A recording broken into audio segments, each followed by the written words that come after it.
কোনো আয়োজন ছাড়াই কাউকে না জানিয়ে চুপচাপ বাংলাদেশে এসেছেন বিশ্বকাপ জয়ী জার্মান ফুটবলার মেসুত ওজিল।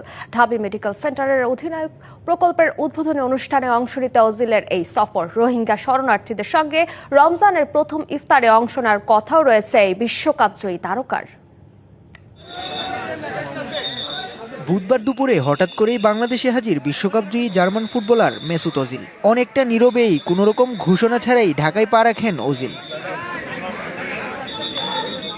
তুরস্কের আন্তর্জাতিক সহযোগিতা ও সমন্বয় সংস্থা টিকার আর্থিক সহায়তায় ঢাকা বিশ্ববিদ্যালয়ের মেডিকেল সেন্টারের আধুনিকায়ন ও জরুরি চিকিৎসা সামগ্রী সরবরাহ প্রকল্পের উদ্বোধনে অংশ নিতেই তার এই সফর। স্বল্প সময়ের ঢাকা বিশ্ববিদ্যালয় সফরে গুরুত্বপূর্ণ জায়গা ঘুরে দেখেন এই ফুটবলার। এরই মধ্যে বাংলাদেশের মানুষের ফুটবল উন্মাদনার খবরও পৌঁছে গেছে ওজিলের কাছে।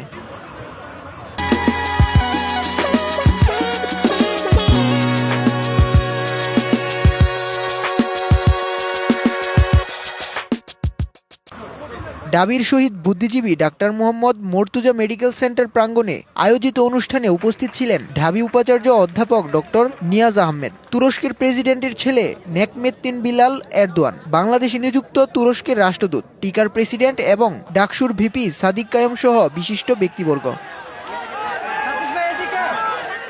সময়সূচি অনুযায়ী চট্টগ্রামে রোহিঙ্গা শরণার্থীদের সঙ্গে রমজানের প্রথম ইফতারে অংশ নেওয়ার কথা রয়েছে মুসলিম এই ফুটবলারের। রোহিঙ্গা ক্যাম্পের ভিতরে আশ্রয় কেন্দ্র, শিক্ষা ও স্বাস্থ্যসেবা কার্যক্রম পরিদর্শন করবেন সাবেক Real Madrid superstar Mesut Ozil.